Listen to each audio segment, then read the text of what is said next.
सावन का पवित्र महीना बारिश की बूंदों के साथ जब हरियाली धरती को चूमती है, तब हर दिल में एक ही नाम गूंजता है, भोलेनाथ। इस मास में हर सोमवार को शिव भक्त पूरी श्रद्धा और प्रेम से भगवान शिव की पूजा करते हैं।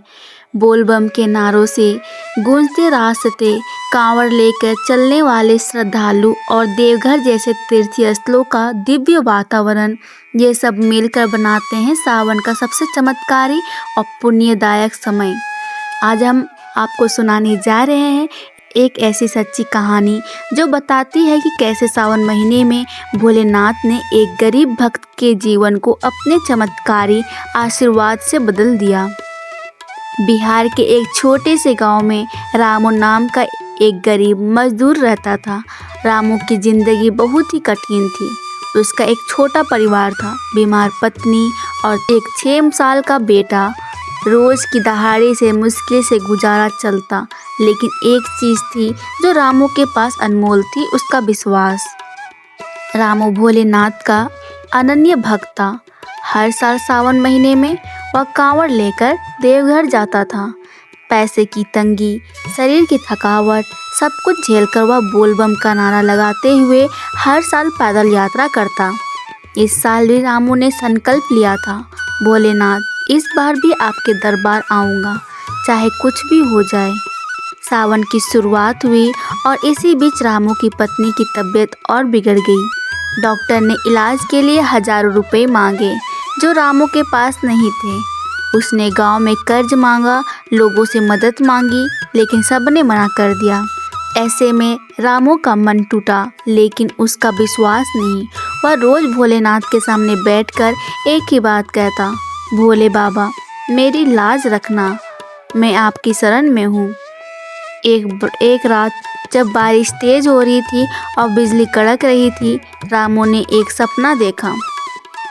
सपने में रामू को एक साधु दिखाई दिया, सफ़ेद दाढ़ी, भस्म लिप्त शरीर और त्रिशूल हाथ में। वह मुस्कुराते हुए बोले, रामू, चिंता मत कर, सावन में मेरी कृपा बरसेगी और विश्वास को मत तोड़ना। देवघर आ और बाकी सब मुझ पर छोड़ दे।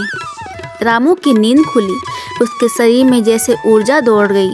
उसने पत्नी से कहा, मैं कांवड़ लेकर जाऊंगा, बाबा ने बुलाया है, वो सब ठीक कर देंगे। पत्नी ने कमज़ोर आवाज़ में कहा, पर हमारी हालत? रामू बोला, अगर बाबा ने बुलाया है तो रास्ता भी वही दिखाएंगे। रामू ने अपने पुराने चप्पल, एक छोटा सा कपड़े का झोला और छोटी कांवड़ लेकर निकल पड़ा देवघर की ओर। रास्ता लंबा था, लेकिन हर कदम पर वो बोलबम, हर हर महादेव चिल्लाता हुआ चलता रहा। कई बार उसके पैर छिल गए, भूख लगी, लेकिन रास्ते में मिलने वाले शिव भक्तों ने उसे खाना, पानी और सहारा दिया। इस यात्रा में उसे महसूस हुआ कि भोलेनाथ हर रूप में उसके साथ हैं, कभी किसी साधु के रूप में, कभी किसी माँ के रूप में जो खाना देती, कभी किसी बालक के रूप में जो मुस्कान दे जाता। आखिरकार 7 दिनों की कठिन यात्रा के बाद रामू देवघर पहुंचा। बाबा बैद्यनाथ मंदिर में रुद्राभिषेक के लिए लंबी लाइन थी। थका हुआ शरीर, आंखों में आंसू और मन में अटूट श्रद्धा।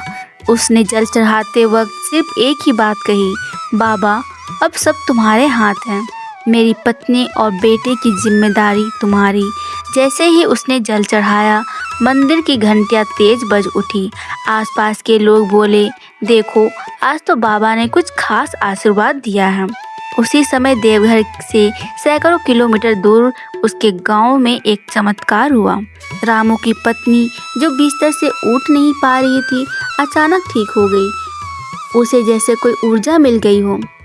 रामू जब घर वापस पहुंचा तो दरवाजे पे खड़ा उसका बेटा दौड़कर उसकी गोद में आ गया। पत्नी ने कहा, बाबा खुद आए थे, सपने में बोले अब सब ठीक रहेगा। रामू की आंखों से आंसू झरने लगे। वो जानता था कि ये उसी विश्वास का फल है, उसी श्रावण मास की कृपा थी। उस दिन के बाद रामू की जिंदगी बदल गई। गांव के लोग भी अब उसकी इज्जत करने लगे।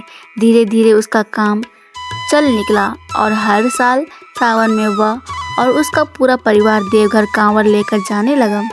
रामू अब दूसरों की मदद करता और हर किसी को एक ही बात कहता, अगर दिल से पुकारो तो भोलेनाथ जरूर सुनते हैं। सावन का महीना बस बारिश का नहीं, ये अवसर है उनके आशीर्वाद को अनुभव करने का।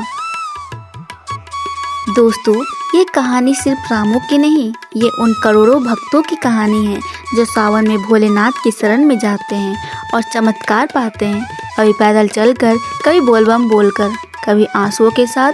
अगर आपके दिल में विश्वास है तो भोले आपके पास है। हर हर महादेव।